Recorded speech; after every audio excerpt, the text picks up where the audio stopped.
if you are planning to visit or just want to explore the best places to visit in Boise. There is a lot of places to pick from, so I made a list of the top 10 places. Let's get started. Coming at number 1 is the Boise River Greenbelt.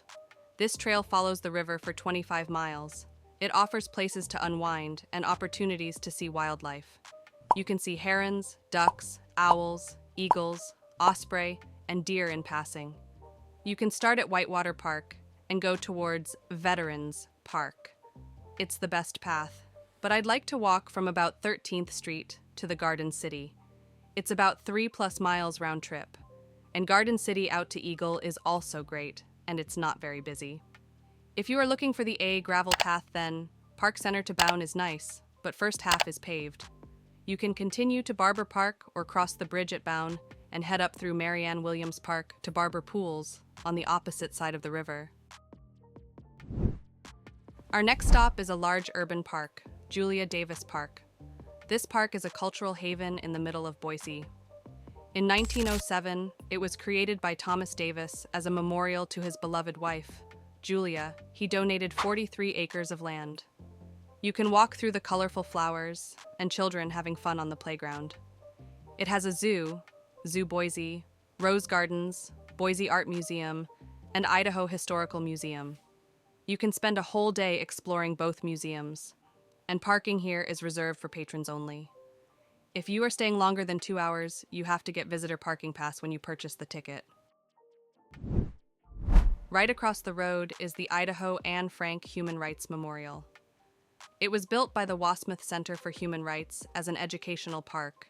It was designed to engage everyone to think, to talk with one another, and to respond to the human rights issues in our community, our country, and our world.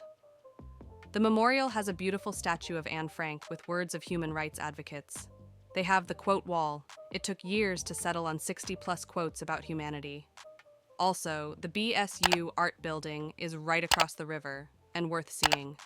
They've got some sort of interesting digital gallery. Next is Kathryn Albertson Park. Located near downtown on Boise River, spanning on 41 acre, here you can find wildlife, ponds, and a fountain, plus paved footpaths, restrooms, and rookery gazebo. Nowadays, you can also hold wedding ceremonies. Park also has wetland habitat and scenic lagoons. Park and parking is both wheelchair accessible.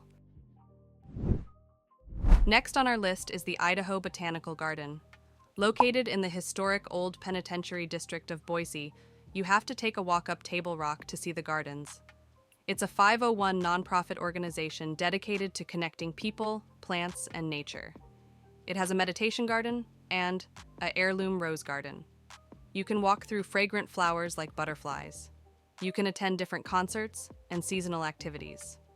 The garden is open from Monday to Friday, 10 a.m. to 4 p.m., and the tickets cost around $14. Next on my list is Old Idaho Penitentiary. Located east of Boise, built in 1870, it was a functional prison from 1872 to 1973. It's one of only 4 territorial prisons open to the public today. Visitors can walk through solitary confinement, cell blocks, and the gallows. In fact, you can explore through about 30 buildings that tell tales of prisoners and historic jails. There's a museum that houses the extensive J. Curtis Earl Memorial Exhibit of arms and armaments, a collection of thousands of antique guns and weapons. It's open year-round. Visit today and relive the past. Next is the Camel's Back Park. It's an 11-acre urban park donated by Bernard Lemp in 1932, but the park was dedicated officially in 1965. The park includes picnic tables, play areas, an outdoor gym, practice fields, restrooms, tennis courts, volleyball courts, and you can even reservable picnic areas. It's a great place to just hang out as well as use as a starting point for a hike. There are so many trails nearby. There is the option of stairs and a winding path to take you up. Only a 10-minute walk to stunning views of the city and foothills. You could even walk from the downtown to here. Next on my list is the World Center for Birds of Prey. It's the headquarters for the Peregrine Fund that conserves endangered raptors around the world. This is all about protecting raptors like eagles, falcons, and condors. They had really nice facilities for the birds, and you can see some pretty amazing raptors right up close, including harpy eagle, over 20 varieties of birds. For a full-day fun, get tickets to see fall flights at 11 a.m., then stick around to watch the condor release at 12:30 p.m. And they said the birds perform better in cooler weather, so watch out for that. I would say allow 2 to 3 hours, but if you're in a hurry, probably 1 hour would do. It's open year-round, from 10 a.m. to 5 p.m. Next place is best place for year-round kid fun and learning, the Discovery Center of Idaho.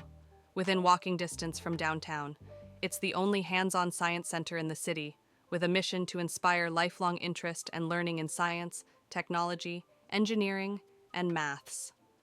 There are nice hands-on displays in 3 different rooms. We'll keep the kids busy for hours. They had a space area for the kids to create their own spaceship and then test it out. It's great for small children and families, though not for adults. Ticket costs $17 for under 18 and $25 for adults.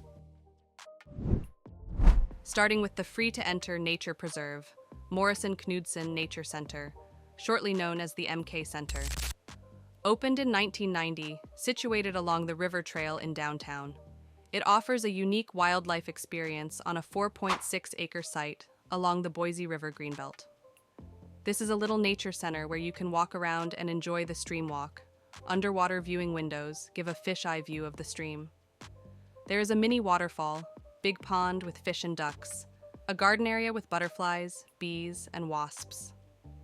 I liked the replica eagle's nest. I was amazed to see how large their nests are. There's a visitor center and several small trails, and would say it that the center was more for young children. On top of its free entry, parking is also free. And that a wrap-up? Please don't forget to like and subscribe. If you have something to add up or want to share your experience, please comment down and let me know. See you in the next one.